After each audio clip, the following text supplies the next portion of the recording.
Good evening. This isn't just a ghost story. It's a verified account from a viral clip in Asia. A family was filming their toddler sleeping soundly in his crib.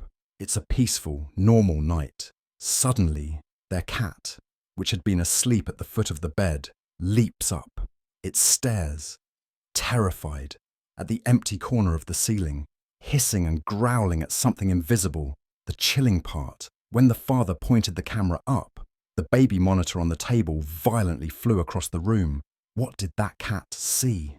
We have the footage. Hit subscribe, and I will show you the clip that terrified millions. Good evening. This isn't just a ghost story. It's a verified account from a viral clip in Asia.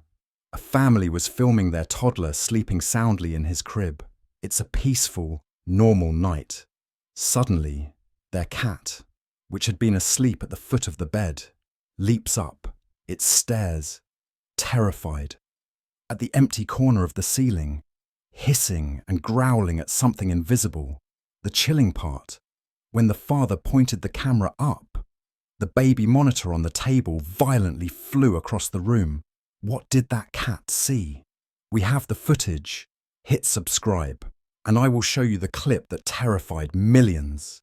Story 1. For Mark and Tom, Bangkok was exactly that, a purposeful, normal environment. Tom had been transferred to lead a small development team for a fintech startup, a 2-year assignment in the City of Angels that felt more like a permanent escape from the grey predictability of their lives back home.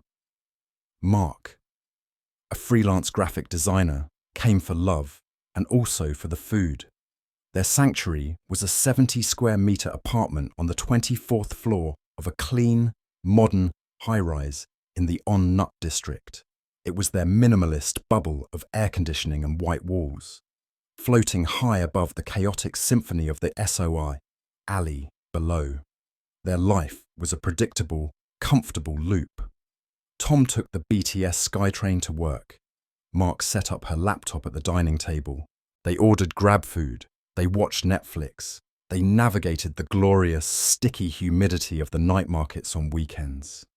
And they had Buddy, a golden brown soy dog mix they had adopted from a shelter, was the anchor of their routine. He was missing half an ear and possessed an unconditional, desperate love for his rescuers. His snoring was the white noise to their sleep. His excited tippy-tappy dance at the door was the punctuation mark at the end of Tom's workday. Their apartment was small, but it was safe. The sounds were known. The distant wail of an ambulance, the thwack, thwack, thwack of the ceiling fan, the happy thump, thump, thump of Buddy's tail against the sofa. Life was peaceful until one night. It was just after 2 a.m., a Tuesday. Bangkok was in the grip of the rainy season, and a storm was lashing the city. Tom was asleep. Mark was awake, finishing a tedious logo revision, her eyes burning from the screen's glare. The apartment was silent, save for the rain and the hum of the fridge. But the silence was wrong. The usual soundtrack, Buddy's gentle snoring from his bed by the door, was missing. Mark took off her headphones. "Buddy," she whispered.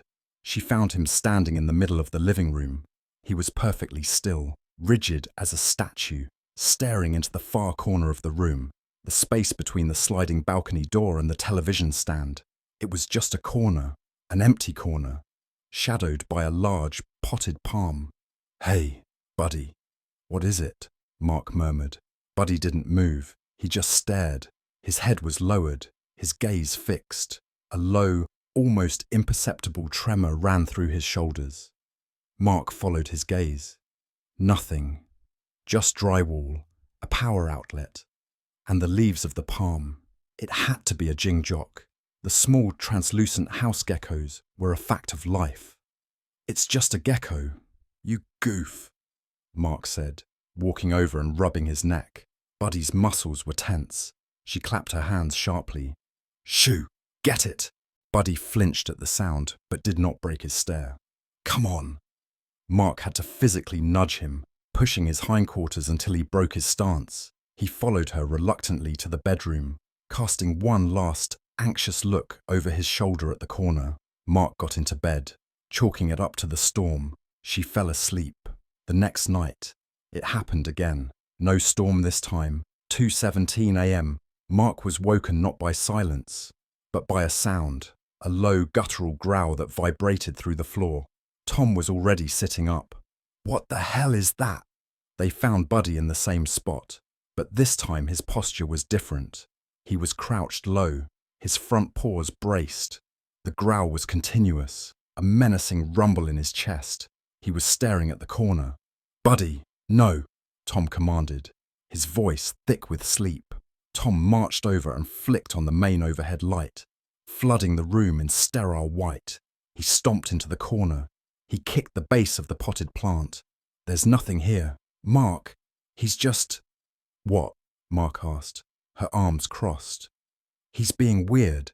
Maybe he heard the neighbors. He's not looking at the wall. Tom, he's looking at the air." Tom, annoyed, grabbed a flashlight and inspected every inch. He checked the seal on the balcony door. He looked under the TV stand. He even got a chair and checked the ceiling vent. Nothing. No geckos. No rats. No draft.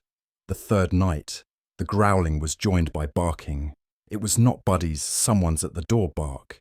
It was not his "I want your sandwich" bark. It was a high-pitched, frantic, terrified sound. It was a scream.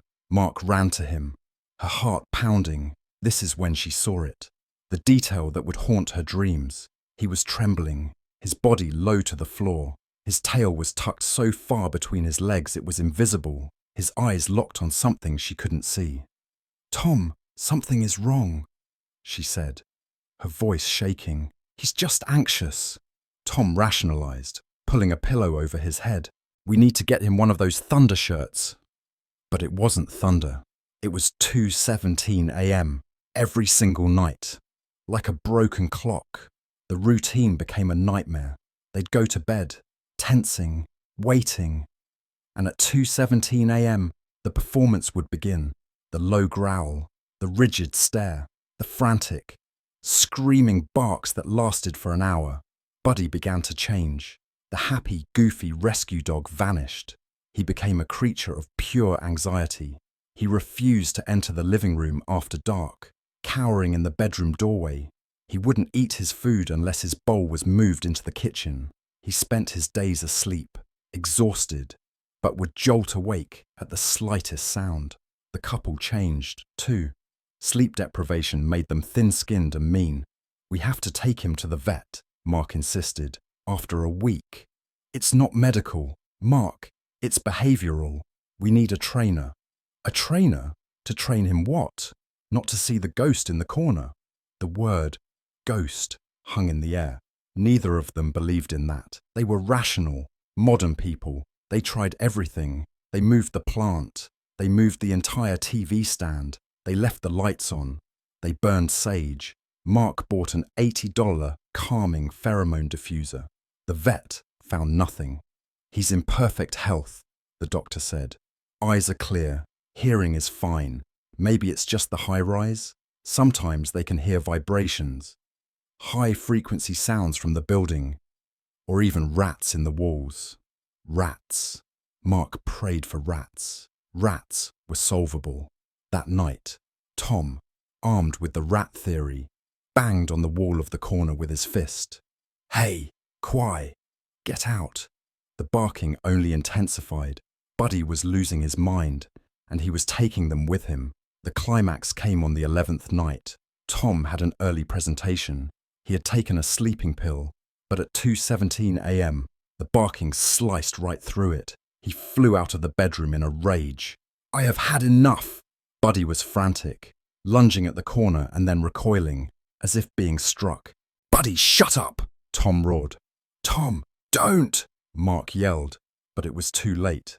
Tom grabbed one of his running shoes from the floor and hurled it, hard.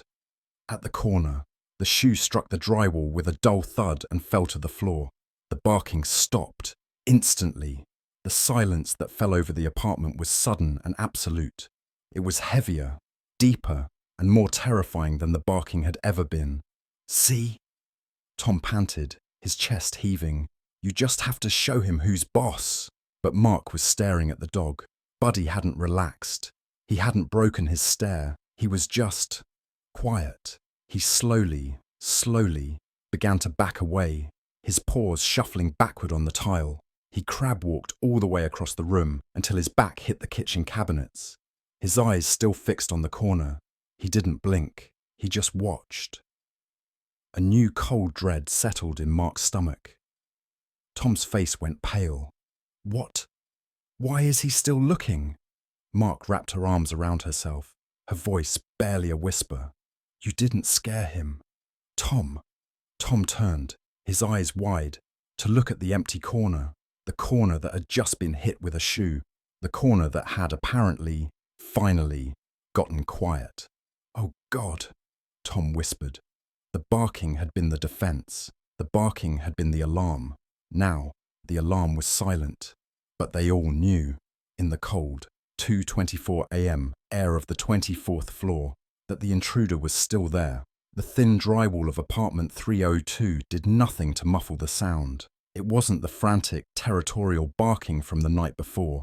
This was a new, rhythmic noise that grated directly on Steve's spine.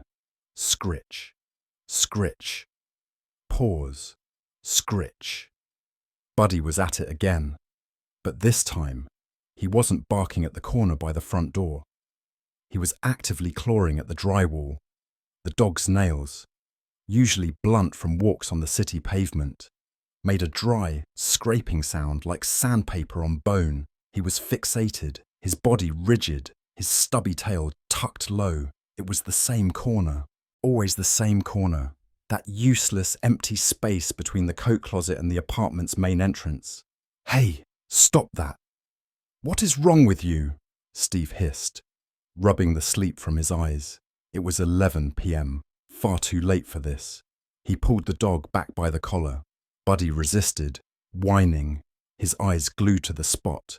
You'll tear up the paint, and that's my deposit. You idiot! He ran his hand over the wall. It was cold, colder than the rest of the room. The air in that small alcove felt dead. It was a pocket of stillness, and the dog was treating it like a caged animal.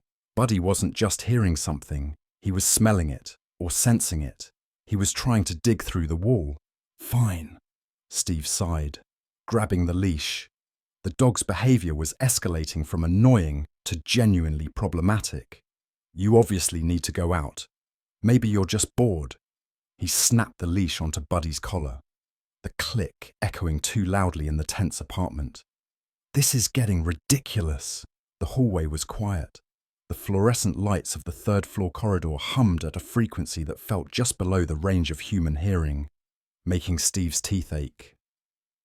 The beige-on-beige wallpaper, stained with decades of phantom cooking smells and old cigarette smoke, seemed to press in on him.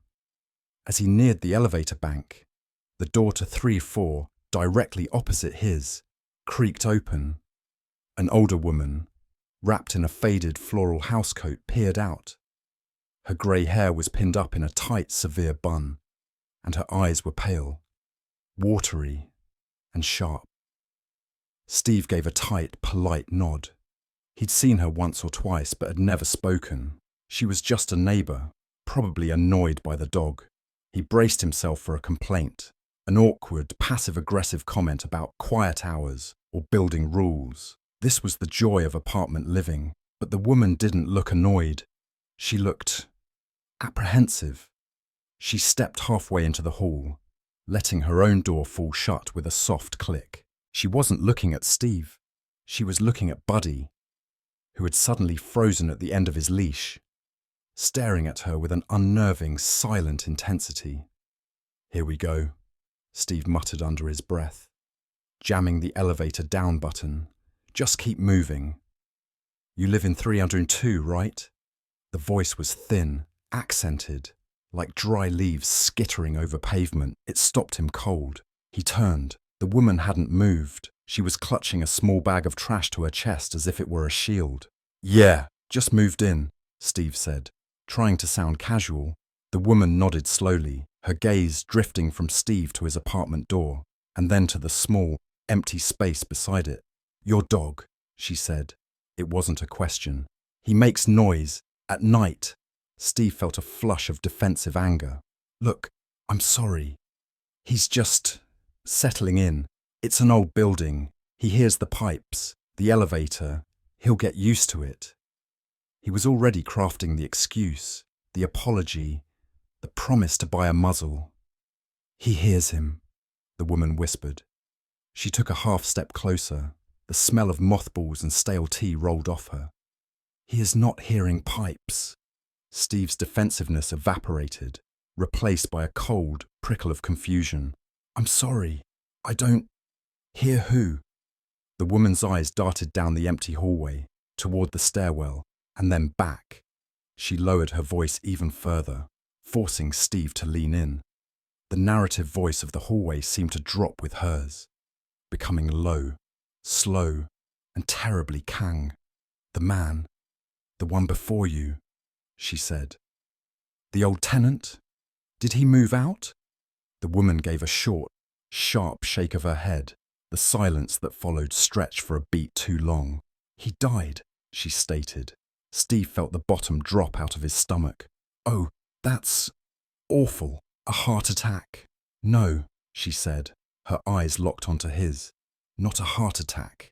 He hanged himself. The words didn't compute. They were syllables from a television procedural, not a conversation in his new hallway. What? Steve's mind fumbled for purchase. This is a joke, a morbid welcome to the building prank. She's senile, but her gaze was perfectly lucid, weighted with a grim, second-hand knowledge. He was very quiet, a nice man, always paid his rent. She was reciting facts, as if reading from a grim report. But he lost his job, then his wife. She left. He was alone for a long time. Then, one night, the smell, the super had to break the door down. A cold sweat broke out on Steve's neck. He didn't want to know this. He needed to not know this, but he couldn't stop himself from asking the question that was already forming, thick and heavy, on his tongue. Where in the apartment? The woman's watery gaze lifted from his face and shifted, pointing not with her hand, but with her chin, past Steve's shoulder, back toward his own unit, back toward the corner. There, she whispered, near the front door. The two words hung in the dead air, front door. Steve turned, moving like a man underwater, and looked back at his own apartment, 302. He pictured the layout, the coat closet, the empty space, the specific patch of wall. No, it's a coincidence, a tragic, horrible coincidence. Old buildings have drafts. Dogs are weird. It's just a corner. It's just paint. But the rationalizations were thin, hollow things. They shattered against the reality of the woman's words. He saw it all, a rapid-fire sequence of unwelcome images. Buddy, barking for hours into the void. Buddy, refusing to walk past that spot. Buddy, his muzzle pressed to the drywall, sniffing, sniffing, sniffing. And tonight, the scratches, the desperate scritch, scritch of a dog trying to get at something, or trying to get something out. The realization hit Steve with the force of a physical blow. The same corner Buddy had been barking at. The same corner that was always inexplicably cold. The elevator chimed, its doors sliding open with a cheerful, mechanical ding that felt obscene. He was a nice man, the woman repeated, as if closing a eulogy. But sad, very sad. The energy. It stays. Steve couldn't speak. He grabbed the leash and yanked Buddy, who had been sitting stock still this whole time. Into the elevator. He jabbed the lobby button. The woman watched him. She didn't say goodnight. She didn't say welcome. She just watched as the metal doors slid shut, sealing Steve in the small descending box. He leaned against the elevator wall, his heart hammering a sick, heavy rhythm against his ribs. He looked down. Buddy wasn't looking at the door. He wasn't panting. He was looking up at Steve, his dark eyes wide, and he let out a low, shuddering whine. It was a sound of pure, undiluted terror. The linkam, the premonition, was gone. In its place was a cold, hard, undeniable truth. They were not alone in 302. The thin veneer of sanity Steve had desperately maintained for weeks finally shattered. It wasn't a dramatic snap, but a quiet, internal crumbling. The entity in their apartment was no longer a suspicion, no longer a trick of the light or a symptom of stress. It was a tenant. It was the landlord. It owned the shadows, and its lease was paid in their fear. Anna, though terrified, possessed a resilience Steve found himself lacking. He was the one who had seen its form, however briefly. He was the one who felt its presence like a physical weight, a cold, wet blanket draped over his soul. He was breaking, and he knew it. Logic had failed. Ignoring it had failed. Confronting it was unthinkable. That left one option, an option his modern, cynical mind had ridiculed until now: faith. He drove for an hour, pushing his small car past the city limits and into the rolling hills of the countryside, toward a name he'd gotten from a distant aunt. A small, unassuming temple, Chua, known less for tourism and more for problems. Problems like his. The temple was a shock of warmth. The note of Tong Vang Am, warm yellow tone, wasn't just a visual. It was an atmosphere. The air, thick with the sweet, cleansing smoke of sandalwood, felt ancient and clean. Gongs chimed softly in the distance. Here, the frantic digital scream of the city felt 1,000 miles away. He found the head monk, Su Te, sweeping leaves near a statue of Quan Am. The monk was old, his skin like dried parchment, his eyes holding a placid depth that unnerved Steve more than the entity itself. Steve, feeling foolish, began to stammer his story. The pounding, the whispers, the dog, the smell. The monk simply nodded, stopping his sweeping. He listened without judgment, as if Steve were merely describing bad weather. When Steve finished, breathless and ashamed, the monk spoke, his voice a low rumble. "There are doors," the monk said simply, not in judgment, but in fact. "You have opened one, or one was opened for you." He went inside and returned with 2 items. The first was a bua, a small folded piece of yellow paper inscribed with intricate red calligraphy. It felt surprisingly heavy, pulsing with a faint, dry heat in Steve's palm. The second was a bundle of dark, tightly packed incense.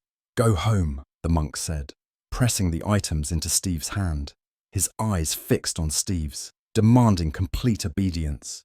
"Bring this home, light the incense." He pointed to the charm.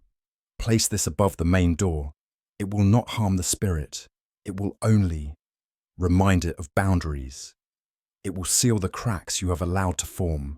Burn the incense every night. Do not let it go out, not until the bundle is gone." A desperate, fragile hope bloomed in Steve's chest. It was the Hai Vong, hope, his aunt had promised. He offered a donation, which the monk accepted with a slight bow. "Be at peace," the monk said. But as Steve turned to leave, the monk added one more thing, his voice barely a whisper. "And pray it is enough." That night, the apartment felt different. The air was still heavy, still watched, but the ritual gave them a shield. Steve placed the yellow charm above the lintel of the front door. He lit the first stick of incense, planting it in a bowl of rice.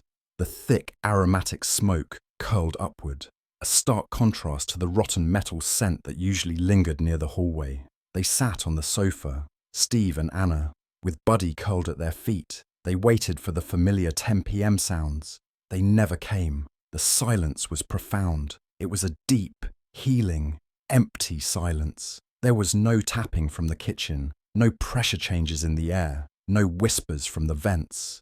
For a few nights, Lucky didn't bark. This was the truest miracle. The dog, usually a vibrating antenna of terror, was completely at ease. He slept soundly through the night, not even twitching. For the first time in a month, Steve and Anna slept too. They didn't sleep well. It was the shallow, exhausted sleep of survivors. But they slept. The warm, yellow tone of the temple had followed them home. The incense smoke was their sanctuary. They began to breathe. They smiled at each other. They spoke in normal voices. Maybe that's it. Anna whispered on the third morning, afraid to jinx it. Maybe it just left. Steve nodded, wanting to believe it more than anything. The charm was working. The ritual was holding. They were safe. The fourth night, the incense went out. Steve had lit it before bed, just as he had the previous nights.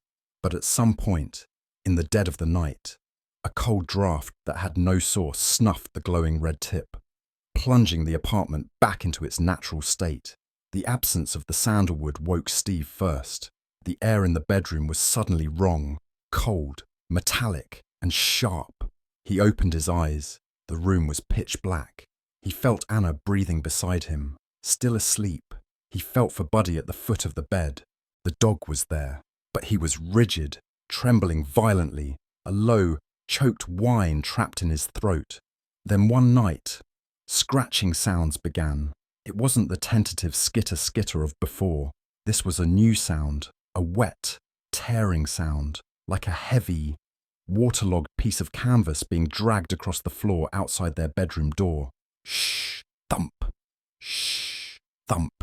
Steve's blood turned to ice. He nudged Anna. She woke with a silent, gasping intake of breath. She had heard it, too. The dragging stopped. Silence, and then the scratching. It came from the walls, not the hallway. It was inside the walls, moving with impossible speed. It started at the ceiling, a frantic, 10-nailed scrambling, then zipped down the wall behind their headboard, then moved to the adjoining wall. It was circling them. This was not a ghost. This was a predator. The formula was playing out perfectly. The strange events repeat. But the intensity increases. This wasn't a haunting. It was a siege. The incense and the charm hadn't banished it. They had enraged it. They had locked it out of the apartment. And now it was tearing its way back in. Buddy let out a single, strangled yelp before diving under the bed, whimpering. The scratching on the walls stopped, replaced by a new sound. It was at their bedroom door. Scratch, scratch, scratch. It was slow, deliberate, rhythmic. It was the sound of a single, impossibly long fingernail being drawn down the wood, from top to bottom, over and over. A sound of methodical, patient hatred. Anna had her hand over her mouth, tears streaming silently down her face. Steve was paralyzed. He fumbled for his phone on the nightstand. He just wanted a light. His thumb hit the power button. The screen flared to life, illuminating their terrified faces. And the time, 3:00 a.m. The instant the numbers clicked over, the scratching stopped. The Seiko Trow climax was not the noise. It was the silence that followed. A heavy, listening, intelligent silence. Then the doorknob. It rattled, gently at first, as if being tested. Then it turned, click, the latch disengaged. With a sound like a sigh, the bedroom door swung open. Not fast, not slow, just open. Steve's phone light hit the hallway. There was nothing there, just an abyss of shadow, a darkness so absolute that the light seemed to bend away from it. From that black void came the smell, not of rot, but of the cold, dead bottom of a long unused well. From the blackness, 2 points of light reflected back, low to the ground. They weren't eyes. They were reflections on something wet. A voice gurgled from the dark, a distorted mockery of the monk's calm tone. Light, the incense. That was the breaking point. The hope was a lie. The ritual was a joke. The paralysis snapped. Primal terror took over. Go! Steve screamed, shoving Anna off the bed, away from the door. He didn't grab clothes. He didn't grab wallets. He grabbed his car keys from the dresser. Buddy! He yelled. The dog shot out from under the bed, a streak of white terror. They didn't use the hallway. They ran to the bedroom window. Steve smashed the glass with the base of his phone. The cold night air hit them. They were only on the second floor. Jump! Anna! Now! He bundled Buddy into her arms and practically threw her out onto the patch of damp grass below. The sound from the hallway was no longer a whisper. It was a roar, a wet, guttural shriek as the thing realized its prey was escaping. Steve vaulted the windowsill just as something immense and dark slammed into the bedroom, shattering the cheap dresser where he had been standing. He landed hard, twisting his ankle, but the adrenaline vaporized the pain. He scooped up Anna, pulled Buddy by the scruff. They packed and left that same night. There was no packing. There was only the escape.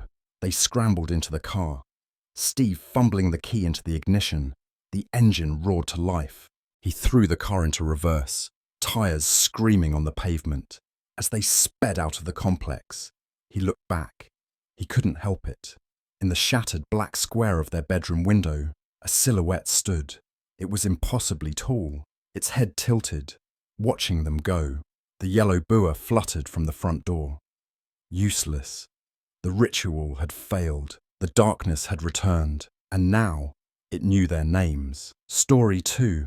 The cat that saw the dead. The rain in Kowloon didn't fall. It simply hung in the air, a permanent, sticky veil of humidity that clung to the concrete towers and seeped into the grout of Paul's tiny apartment on the 22nd floor. His life was one of quiet, measured repetition. The hum of the air conditioner, the distant, muted roar of traffic on Nathan Road, the clatter of the elevator arriving, always smelling faintly of disinfectant and dried fish. Paul lived alone. His world was this 300-square-foot box, and his only companion was Misty, calm before the fear. Misty was a small, grey tabby, and she was the anchor of Paul's solitary existence. She used to greet him every night. His routine was unchanging. He would leave the office at 7:30 p.m., stop at the 7-Eleven in the lobby for a microwave dinner, and by 7:55 p.m., his key would be in the lock. That sound, the scrape of the key, the click of the tumbler was her cue. Before the door had even opened a centimetre, he would hear her, a series of small, expectant merops, the frantic scratching of her claws on the small welcome mat just inside. When he pushed the door open, she would be there, winding between his ankles, tail held high like a question mark, purring a low, rumbling greeting that demanded two things: food and his immediate attention. Paul would sigh, the tension of the day releasing from his shoulders. He would drop his briefcase, scoop the small, warm creature into his arms, and Misty would butt her head against his chin.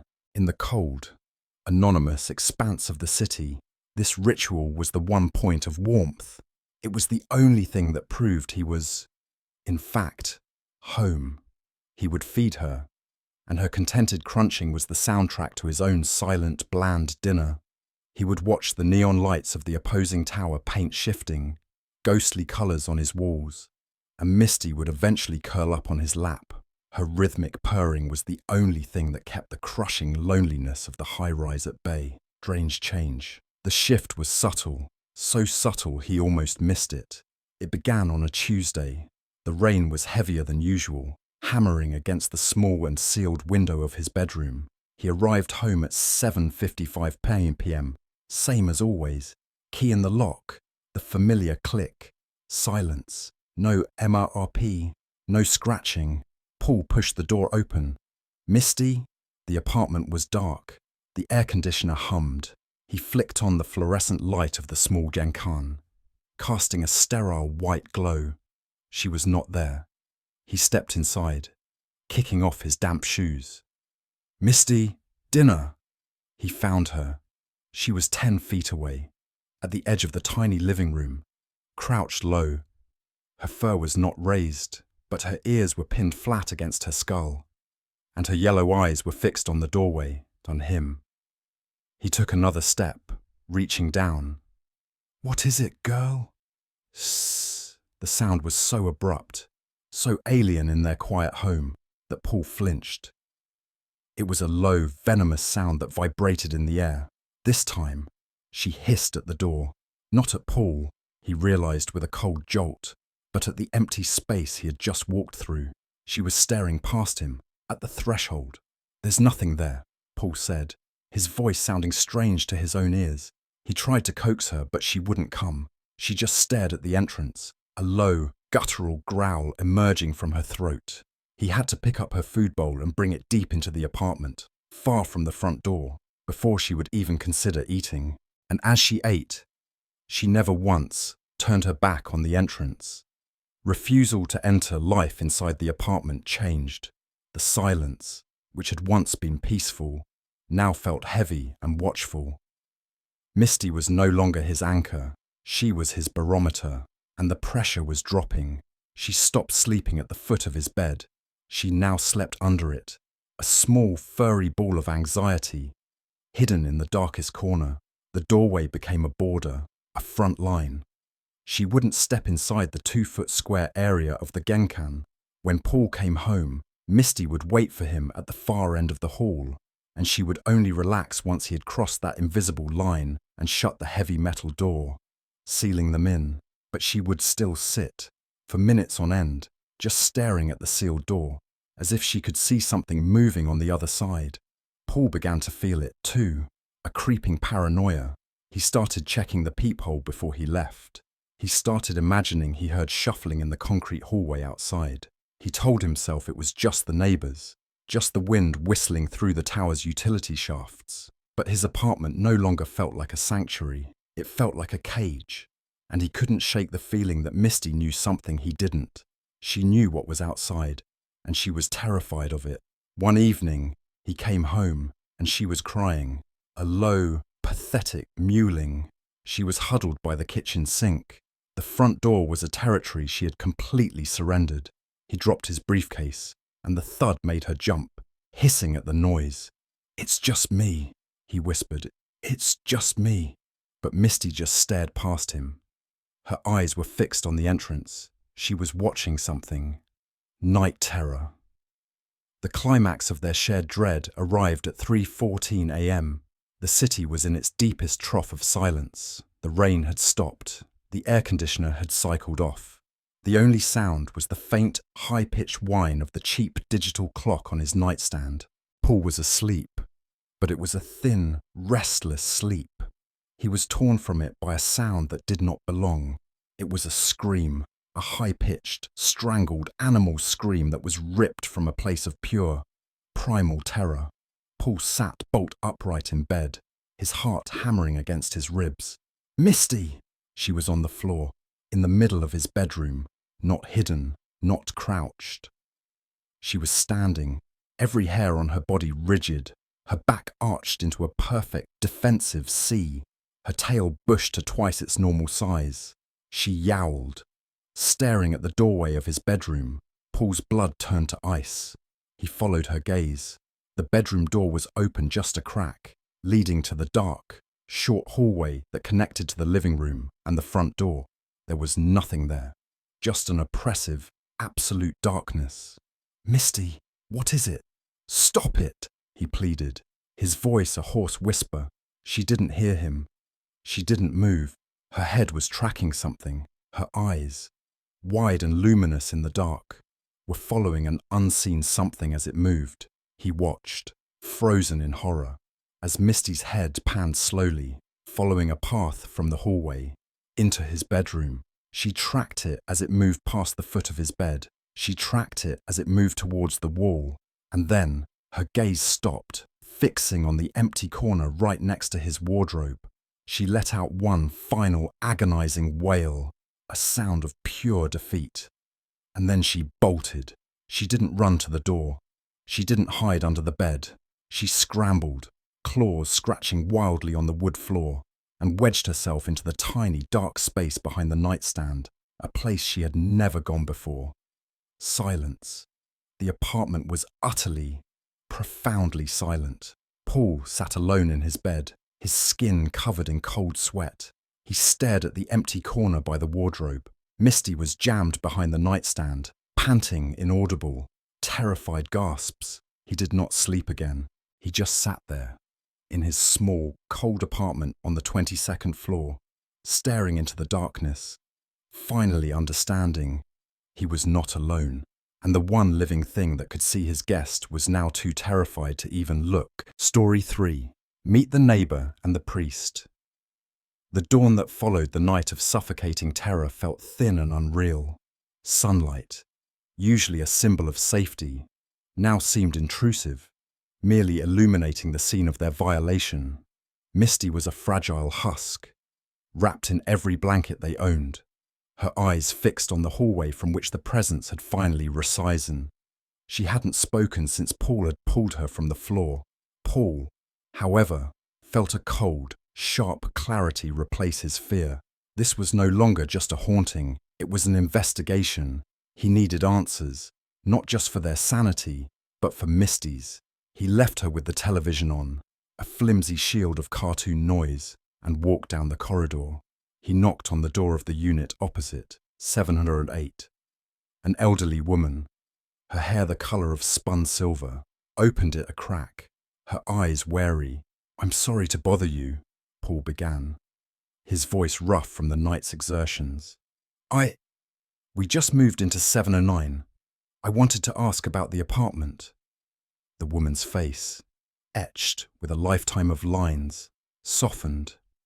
The wariness was replaced by something else, a deep, familiar sadness. It was the shift in tone Paul had been dreading. It was pity. She unlatched the chain and opened the door wider. Though she didn't invite him in, she leaned against the doorframe, her gaze drifting past him to the painted wood of his door. "You're young," she said, her voice a gentle, papery rustle. "You have a little girl." "Yes, she hasn't been sleeping," the woman sighed, a long, slow exhalation that seemed to carry the building's history with it. "I told the landlord not to rent to a family. It's not right." "What's not right?" Paul pressed, his heart a cold knot. "What happened in there?" The neighbour looked down, her hands clasping and unclasping. "It was about a year ago. A young woman, not much older than you, lived there all by herself, very quiet, kept to herself. You see," the narrative emerged in soft, compassionate fragments. The woman had been a graphic designer, working from home, her only regular contact being the delivery drivers. No one knew her. No one visited. "The smell," the old woman whispered, her eyes closing briefly. "That's how they found her. It had been days, maybe a week. The air conditioner was running, but..." She trailed off, shaking her head. Paul felt a chill that had nothing to do with the supernatural. It was the cold, mundane horror of absolute isolation. "A woman died there, alone," the neighbour summarised, her voice thick with a sorrow that felt both personal and universal. "She had no one. To die like that, with no one to even know you're gone. That's a terrible thing. A terrible, lonely thing." Paul returned to the apartment, the weight of that loneliness settling over him. Heavier than the fear had been, he looked at Misty, huddled on the sofa, and understood. The presence wasn't just anger. It was a desperate, agonizing solitude that had soaked into the very walls. He spent the rest of the morning on the phone. He didn't call the police or the landlord. He called a number given to him by a colleague, a number for a Taoist priest known for handling difficult properties. He arrived that afternoon. He was not a dramatic figure, just a man in his 50s with calm eyes and steady hands, carrying a simple wooden box. He walked through the apartment, his head slightly tilted, as if listening to a frequency only he could hear. He spoke little, asking only for a table and 3 bowls of water. The ritual began. The air, which had been cold and sharp, began to change. The priest lit thick sticks of sandalwood incense, and the smoke, rather than rising, seemed to push, rolling into the corners of the room, reclaiming the space. The tone of the apartment shifted. The sharp, sterile silence was replaced by the low, resonant timbre of the priest chanting and the periodic clear ring of a small brass bell. As he chanted, the light from the window, previously a harsh white, seemed to warm, casting the room in a soft, orange glow. He moved slowly, from the living room to the hallway, paying special attention to the spot where Misty had been trapped. He didn't fight anything. He spoke, his words a stream of ancient comfort, not of banishment, but of release. After an hour, he stopped. He stood in the centre of the living room, bowed, and began to pack his things. "Is it gone?" Paul asked, his voice barely a whisper. The priest nodded, wiping his brow. He looked tired, but at peace. "There was a spirit here," he said, his English measured and calm. "A soul trapped by its own sorrow. She did not know she was dead. She only knew she was alone. And she resented the life in her home. She resented the little girl's happiness." He secured the latch on his box. "Her anger was her anchor. I have prayed for her. I have guided her away. She is at rest now." The relief was immediate and overwhelming. It was as if a crushing physical weight had been lifted from the building. The air was light. The shadows were just shadows. Paul paid the man, his hands shaking with gratitude. For the first time in weeks, the apartment felt like a home. He and Misty cleaned, throwing away the broken toys and wiping down the walls. That night, they ordered pizza and watched a movie. That night, Misty finally slept in peace. She curled up in her bed, her breathing deep and even, her face untroubled. Paul sat in a chair by her door, watching her for hours, the warmth of the priest's ritual still lingering like a protective balm. He finally allowed himself to drift off, believing it was over. He was wrong. The peace lasted for 2 days. On the third morning, Misty was in the living room, drawing. Paul was in the kitchen, humming as he made coffee. He dropped a metal spoon. It clattered loudly on the tile floor. Misty screamed. It was not a child's cry of being startled. It was a raw, primal shriek of utter terror. Paul ran into the living room to find her scrambling backward, crab-walking into the corner, her eyes wide and fixed on the kitchen doorway. "It's back! It's back! It's in the kitchen! It's coming!" "No, Misty, no, it was just a spoon. Daddy just dropped a spoon." He tried to grab her, but she fought him, hysterical, pointing at the empty air. "It's pretending. It's tricking us. It's here." He held her, rocking her, but the terror wouldn't break. Her eyes weren't seeing him. They were seeing it. And in that horrifying moment, Paul understood. The priest had done his job. The spirit was gone, but the trauma remained. The apartment was clean, but the memory was indelible. The physical scars on Misty's arms had faded, but the mental scars were now carved into her psyche. Every creak of the floorboards, every flicker of a light, every object dropped, every mundane event of daily life would be a new trigger. The ghost was gone, but they would be haunted forever by the fear of it. This place was not a home. It was a wound. "Get your shoes," Paul said, his voice devoid of all emotion. "What?" Misty sobbed, clinging to him. "Get your shoes. We're going." There was no packing. There was no plan. There was only escape. He grabbed his wallet, his keys, and their passports. He grabbed Misty's favourite stuffed bear from her bed. He left the lights on. He left the coffee pot brewing. He left the half-finished drawings, the new furniture, the clothes in the closets, the food in the fridge. They abandoned it all. They walked out of apartment 7-9, Paul carrying Misty on his hip. He didn't lock the door. He didn't even close it all the way. They stood at the curb, the midday sun feeling alien and hostile. He hailed a taxi, his only thought to put distance, miles of concrete and steel, between them and that building. As the taxi pulled into traffic, Paul looked back. The apartment building stood indifferent, a concrete monolith that held their terror, their savings, and their failed attempt at a new life. Misty had fallen into an exhausted, twitching sleep against his chest, her small hands still clenched. They were alive. They were together. But as Paul stared at his own reflection in the taxi window, a gaunt, hollow-eyed man clutching a child, he felt the chilling, undeniable truth. They hadn't won. They had simply, barely, survived. The story, as it has been told, relies on the assumption that what we perceived was supernatural. We felt a presence. We saw the shadows move. We assigned agency to the cold spots and the whispers. But the most consistent, most troubling witness throughout our ordeal was not human. It was the animals. It was Cleo, the sleek black cat, staring for hours at a perfectly empty corner of the ceiling. It was the neighbour's dog, Buddy, who would bark frantically at the threshold of the Amthan shop, refusing to enter. We took this as confirmation. We saw their raised hackles and dilated pupils and said, "They see it. They see the ghost." But what if they weren't? To understand what truly happened in that house and what happened next, we must pause the narrative. We must silence the assumptions and examine the mechanism. Why, across all of Asia, are these animals, these guardians of the hearth, so deeply intertwined with the supernatural? The ghost of this chapter is not a vengeful spirit.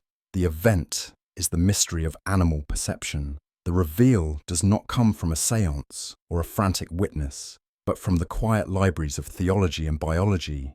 And once revealed, every clue we thought we understood, every hiss, every bark, will be cast in a new, and perhaps more terrifying, light.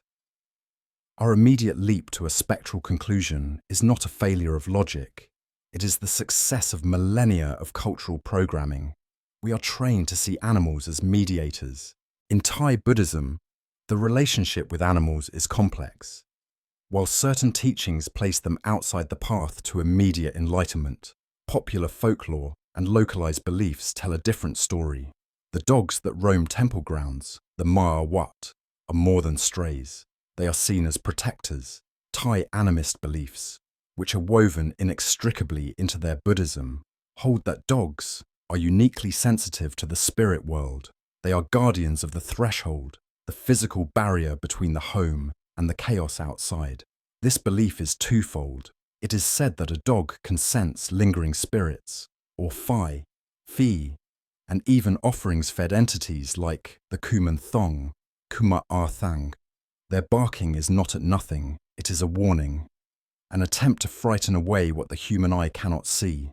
They are the first line of defense. Conversely, a dog that is quiet and accepting of a space is a sign of good spiritual hygiene. The fear shown by Buddy, therefore, was a confirmation of a contamination. In Chinese Taoist and folk beliefs, the cat holds this liminal role. Cats are creatures of yin, the passive, the dark, the receptive. They are most active at twilight and dawn, the in-between times when the veil between the world of the living, yang, and the world of the dead, yin, is thinnest. A cat's eyes, which seem to glow in the dark, were believed to not just reflect light, but to capture the images of spirits. An old Chinese superstition states that if you look deep into a cat's eyes at midnight, you might see the reflection of the dead. When Cleo stared at the corner, traditional belief would not say she was seeing a ghost. It would say she was communing with the unseen world, a natural part of her existence. She was a gatekeeper, and her intense focus was a sign that something from the other side was pressing against the gate. This is where the skeptic enters, rubbing their hands together, ready to dismiss folklore as fantasy, but the scientific explanation is, in its own way, just as profound. It does not necessarily disprove the spiritual. It may simply be describing the same phenomenon in a different language. Maybe it's not ghosts, but something beyond our human senses. Our reality is aggressively filtered. We are blind and deaf to 99% of the world we inhabit. Animals are not. Let us first consider hearing. A healthy human operates in a range of approximately 20 Hz to 20,000 Hz, 20 kHz. We call anything above that ultrasonic. We live in a world of perceived silence, unaware of the cacophony around us. A dog, like Buddy, can hear up to 45,000 Hz. A cat, like Cleo, can hear up to 64,000 Hz. What we dismissed as an empty room was to them screaming with information. The old, faulty wiring in the shop, the subtle high-frequency squeal of the aging ballast in a fluorescent light, the movements of rodents or termites deep within the walls. All of this is imperceptible to us, but to a cat, it could sound like a siren. The presence Cleo was tracking in the corner might not have been a spirit, but the ultrasonic scratching of a single insect umsunt. Now, consider sight. When the lights went out, we saw indistinct shadows. The animals saw a detailed map. The key is the tapetum lucidum, a reflective layer behind the retina that acts like a mirror. It bounces light back through the retina, giving the photoreceptors a second chance to capture it. This is why their eyes glow, and it's why they can see in light levels 6 to 8 times lower than what humans require. That shadow we saw move from the corner of our eye, we dismissed it as a trick of the light, but Cleo saw it clearly. She saw the way the moonlight, shifting through a cloud, changed the texture of the plaster. She saw the spider descending on its thread. She was tracking the physical world with a precision we mistake for a supernatural one. This is perhaps the most critical. Humans are visual creatures. Dogs and cats are olfactory. They navigate the world with their noses. Their sense of smell is estimated to be 10,000 to 100,000 times more acute than ours, thanks in large part to the vomeronasal organ, or Jacobson's organ. Located in the roof of their mouth, it allows them to taste the air, detecting chemical cues, hormones, and pheromones. When we feel dread, our bodies produce adrenaline and cortisol. When we are sick, our cells release unique volatile organic compounds. An animal can smell these changes. The haunted room may not have held a ghost. It may have held the lingering scent of fear itself. The presence the dog barked at might have been the residual pheromones of the previous terrified tenant, embedded in the very wood of the threshold. Cleo's hiss wasn't directed at a spirit, but at the spike in my adrenaline, a chemical signal she interpreted as an imminent threat. They are reacting not to the dead, but to the terror of the living. Here, the two explanations, faith and science, suddenly stop competing and merge. Both frameworks posit the same truth. Animals are bridges between worlds. Does it ultimately matter if the world Cleo senses is the Taoist yin dimension or the 60,000 Hz ultrasonic spectrum? Does it matter if the presence Buddy fears is a Tai Phi or the lingering pheromones of human suffering? The function is identical. In both belief systems, the animal is the sentinel. It is the canary in the coal mine, alerting the blunt, limited human to a danger, a presence, or simply a fact that exists outside our narrow band of reality. They are our guides for the unseen. The documentary voice fades. The sound of the rain returns. The narrative voice resumes. With this understanding, the reveal is complete.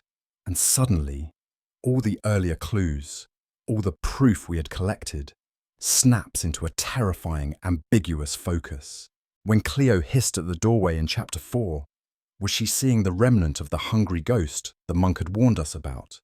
Or was she smelling the spike in my cortisol, reacting to my panic and creating a feedback loop of terror? When Buddy barked at the shop's threshold, was he sensing a spirit tethered to the property, as the neighbours claimed? Or was he hearing the high-frequency whine of the old computer monitor inside, a sound that was, to him, physically painful? The fear was real. The reactions were real.